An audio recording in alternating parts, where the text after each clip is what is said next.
Very optimistic comments, so that boosted energy levels as well. Thanks a lot for joining us. Have a great weekend.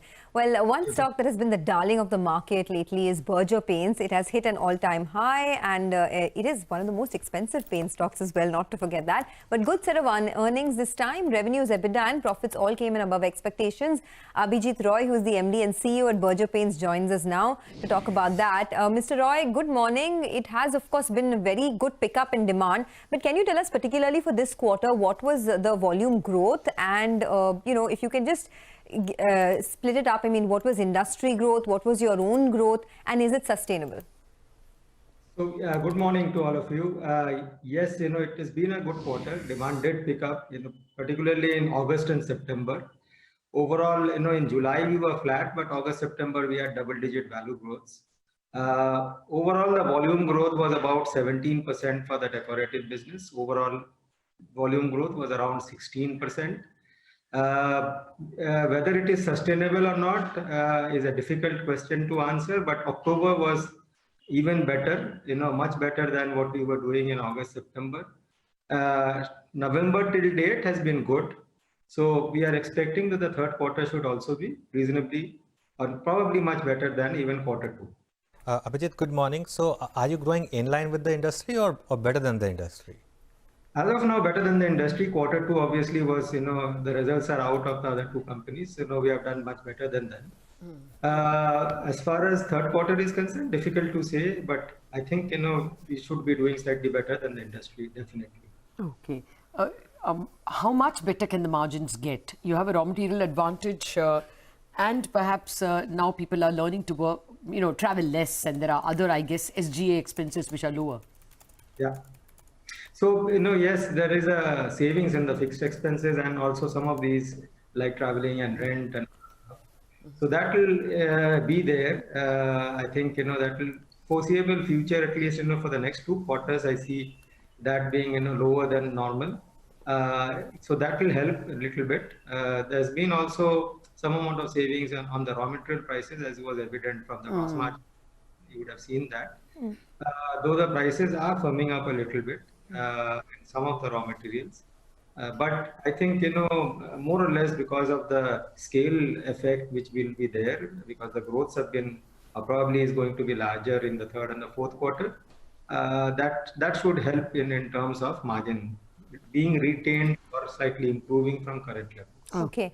Can you give us some more color on the demand trends? I mean, do you see people redoing their homes more because, they're working from home now, staying more at home? And rural, urban, semi-urban, where are you seeing the maximum amount of pickup? So most of it is coming from the upcountry locations, tier 2, 3, 4 towns, where the demand has been particularly strong. But it's also picking up in the urban centers. Probably some of it might be pent-up demand. As I've already always maintained, that normally in paint, you don't see demand destruction happening. It just gets postponed by a few months. It's not like food that you don't have food and therefore next time you don't gorge on food.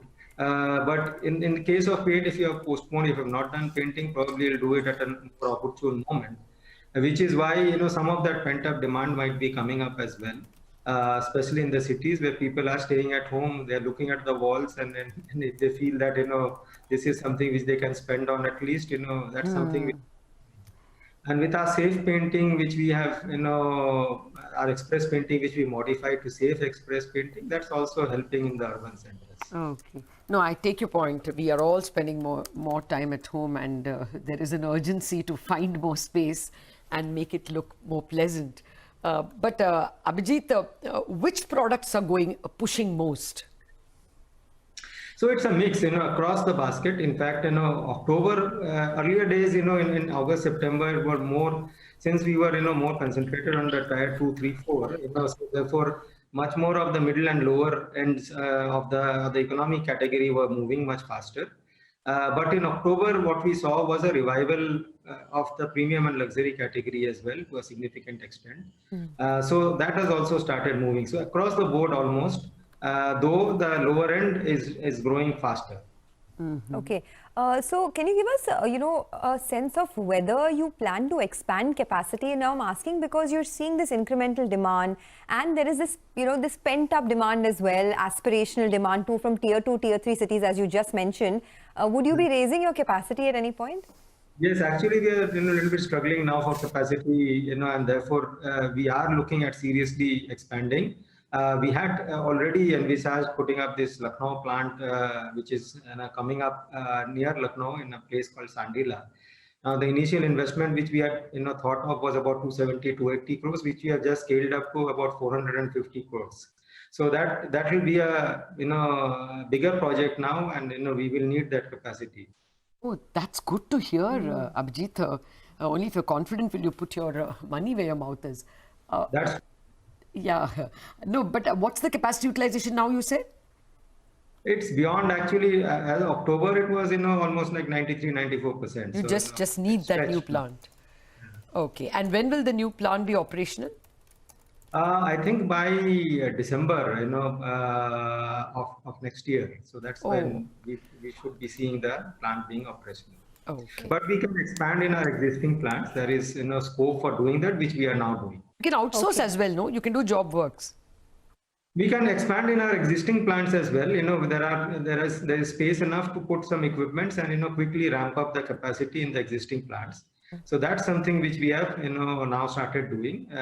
The new plant will come up, and then it will come up around December of next year. Okay, that's great to hear that you're ramping up investments also in your Lucknow plant, almost doubling your investments there to 450 crores. Wanted to know about raw material prices. They were benign in the quarter gone by, but started picking up a bit now.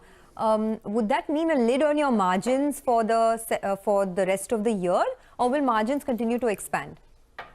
So margins, as I said, will probably remain at these current levels, may increase a little bit. It will depend on two factors, how much the raw material prices move up. As of now, if it's retained at these levels, then I think we will have at least a retention, if not an expansion, because as I said, there are two positive impacts. One, some of these expenses like rentals, travel, etc., it is lower. The second is, in terms of scale, we are going to have much better growth both in Q3 and Q4. Q4 because March was a disaster for us, and the base effect will kick in, and Q3 is basically the demand has been pretty strong. So a combination of these will result in sort of margin holding or improving. Oh, right. Holding or improving. Even at these levels, it's a great task if margins can hold. Thank you very much, Abhijit. It was a pleasure speaking with you. Positive cues there. Have a great, colorful festival season yourself. Thank you, Laura. Thank you. Okay, so I mean, the more I hear, the more I